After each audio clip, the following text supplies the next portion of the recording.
কেউ যদি একটু টিপটপ হয়ে পরিপাটি হয়ে থাকে, সাজগোজ করে থাকে, তাহলে কিছু মানুষজন এত কেন হিংসেতে ফেটে পড়েন আমি আজও বুঝি না গো।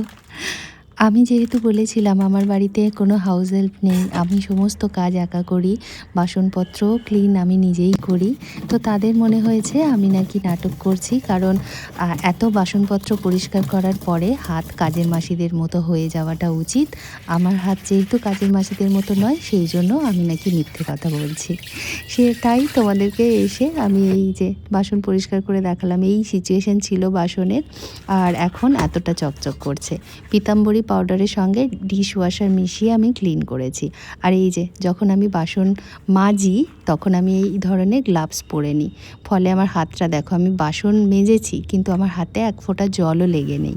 তো সেই জন্য আমার হাত কখনো কাজের মাসিদের মতো হয় না। একটু বুদ্ধি থাকলে হাত কাজের মাসিদের মতো হয় না, কারণ আমাকে তো বাইরেটাও দেখতে হয়।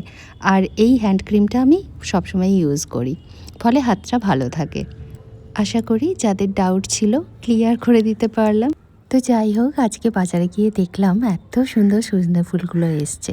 এখন সজনে ফুল খাওয়াটা কিন্তু শরীরের জন্য ভীষণ উপকারী, জানো। বাড়িতে যদি বাচ্চা থাকে তো অবশ্যই তোমরা সজনে ফুলের যাই কিছু করে খাওয়াতে পারো। তো আমি এইভাবে রান্না করি, তেলের মধ্যে একটু কালো জিরে দিই, পেঁয়াজ দিই আর রসুন দিয়ে একটু নেড়ে চেড়ে কয়েকটা কাঁচা লঙ্কা দিয়ে দিই।